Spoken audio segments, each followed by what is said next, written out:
Hola, soy el doctor Orlando Pérez, médico especialista en urgencias y terapia intensiva. Les voy a explicar por qué se muere un paciente con COVID para que entiendan la magnitud de la enfermedad.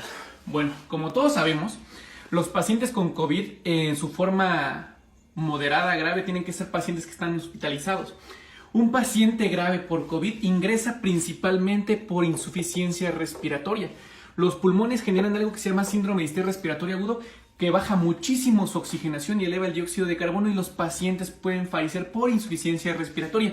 ¿Por qué? Porque desde el inicio, para intubar a un paciente y conectarlo a un ventilador mecánico, por el puro hecho de intubarlo adecuadamente, si el anestesiólogo que está encargado de intubar a los pacientes, o el internista o el urgenciólogo no está completamente preparado, ese paciente puede caer en paro inmediatamente durante la intubación.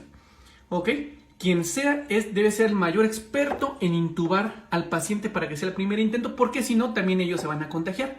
Si no tienen equipo de protección personal, estos pacientes, ellos van a ser el próximo paciente después. Ok. Ya después de haber sido intubado este paciente por insuficiencia respiratoria, tiene que ingresar a una unidad de cuidados intensivos, que regularmente hay pocas camas por hospital. Tenemos al paciente en la unidad de cuidados intensivos, el que deberá estar monitorizado, todos los signos vitales de forma continua y la función multiorgánica, y conectado a un ventilador mecánico regularmente. Ok, para empezar, gente que sepa manejar un ventilador mecánico es rara. Es rara si contamos el 100% de médicos a nivel nacional y a nivel mundial. Entonces empezamos con que no hay muchos expertos y los manejos no tienen idea qué tan heterogéneos son los manejos. Desde cosas que no tienen evidencia, desde alguien que no sabe qué significa este botón ni qué significa este botón, y así están manejando a este paciente. ¿Ok? Entonces, eso es un problema. Después, el paciente en terapia intensiva debe estar cuidado por una enfermera, idealmente especialista. Si no es especialista, por lo menos que tenga experiencia en cuidados críticos, y que sean todas las enfermeras buenas en cada turno. Un solo turno de una enfermera que no sepa, o un intensivista que no sepa, u otro médico encargado de este paciente que no sepa cómo manejarlo, se echa a perder todo. Por eso hay más mortalidad. Manejo heterogéneo genera riesgo en los pacientes. Ok. El personal administrativo debe soportar a estos pacientes y darles todo lo que necesitan. El ventilador mecánico, la monitorización, los fármacos que requieran de soporte, etcétera, etcétera. Asegurar el espacio en la terapia intensiva, etcétera. Y después de que el paciente sí fue bien manejado, pues tenemos que tener equipo de rehabilitación después, porque estos echan días en terapia intensiva, genera debilidad y ya no pueden moverse, no pueden ventilar perfectamente bien, requieren rehabilitación. Pero para llegar a esto, tan solo para llegar a que el paciente pensemos en que puede salir adelante de la terapia intensiva, fíjense todo lo que tiene que pasar. Se intuba por falla respiratoria, está conectado a un ventilador mecánico, y esto implica que el paciente regularmente al principio debe estar sedado. Si se le da una mala sedación al paciente, incrementamos peor el pronóstico. Hacemos peor. De hecho, pocos pacientes que nos hemos enterado no se han podido extubar, no se han podido quitar del ventilador mecánico por una mala e inadecuada sedación, por andar usando midazolam, por ejemplo. El midazolam genera mayor mortalidad en los pacientes. Después, a nivel cardiovascular, los pacientes que hacen SDRA severo por COVID-19 regularmente son pacientes que ya tienen alguna comorbilidad, desde hipertensión a alguna cardiopatía isquémica crónica, y eso empeora el pronóstico del paciente.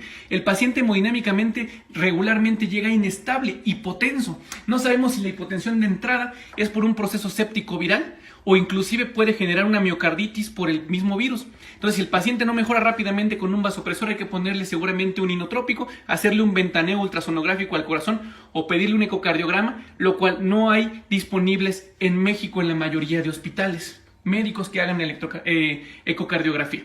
Entonces, hay médicos entrenados en ultrasonido, con eso se puede suplantar, pero no somos todos, son muy pocos. Si el paciente no genera alguna otra comorbilidad previa, que no tenga comorbilidad previa, o que no genere otra complicación, a lo mejor le puede ir bien. Pero si empieza o ya tiene falla renal crónica o hace falla renal aguda, nos complicamos. A veces requieren soporte renal continuo porque son pacientes inestables. Requieren que se dialice el paciente, pero la diálisis le baja la presión y el paciente puede caer en paro por otra vez ese problema. Entonces, si no se tiene una máquina especial, ese paciente generamos más riesgo. Aún así, que tengamos un buen ventilador programado, esté sedado adecuadamente el paciente, no tenga cardiopatía previa o se esté manejando adecuadamente con inotrópico o vasopresor, no genere falla renal, ¿qué creen? Estos pacientes, como todos los pacientes graves y sépticos, son protrombóticos, y hay pacientes que ya estaban mejorando completamente y se mueren de una tromboembolia pulmonar. ¿Por qué? Por la inmovilización prolongada y la inflamación prolongada. Entonces se forman trombos que regularmente van en las venas de los miembros pélvicos, viajan al corazón derecho y se trombosa el paciente. No nos damos cuenta, se vuelve a chocar y como casi nadie está habituado a trombolizar a un paciente en esta situación, pues el paciente se va a morir. ¿Ok? Ahora, fíjense todo el material que tenemos para este paciente, todo el equipo que se requiere, un intensivista, urgenciólogo, internista, anestesiólogo, médicos en general, enfermería por turno especializada, los administrativos que estén dando lo mejor de sí para ayudar al paciente, un rehabilitador que mejore la calidad de vida del paciente que esté así, y aún así, fíjense, todo esto, ¿qué creen? Está limitado a el espacio que tengamos en terapia intensiva. Si tenemos 4 camas de terapia intensiva en el hospital, en cuanto se llene esto, ya no hay nadie más que pueda entrar. Entonces, la primera causa de muerte de pacientes por COVID es porque no caben en las unidades de cuidados intensivos, ¿ok? Observen la gente en Ecuador, observen la gente en España, observen la gente en Italia, se muere porque no cabe en el hospital, porque entre un montón de profesionales de la salud nada más se dedican a un solo paciente. Si llega otro igual, tendrá que haber otro equipo para otro paciente, ¿ok? Entonces se atascan las unidades, las camas de terapia intensiva y cada paciente dura muchos días de estancia. Esto no pasa en un día, esto pasa aproximadamente en 5 días y el paciente o mejora o se muere. Ok, depende quién lo trató, depende cómo lo trataron, depende si pensaron en la falla renal, en la falla cardíaca, cómo está sedado el paciente, en la falla respiratoria, si está bien manejado en el ventilador mecánico, si tiene un intensivista bueno por turno que no le cambie el manejo del anterior, si tiene una enfermera que es muy buena y que cuida todos los detalles al respecto, si no se nos sobreinfecta el paciente por una neumonía asociada al ventilador que tiene aquí. Si no se nos ulcera, porque las úlceras se generan por estar en la misma posición por mucho tiempo. Si este paciente no tiene el equipo adecuado para voltearlo boca abajo si le falta mucho la oxigenación, etcétera, etcétera. Entonces no caben los pacientes. Los días se prolongan y la agonía no nada más es para el paciente, sino también para el familiar.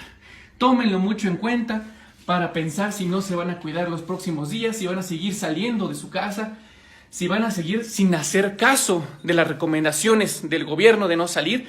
No nos vamos a dar abasto. Esa es la realidad. Cuídense, por favor, porque para esto trabajamos todos.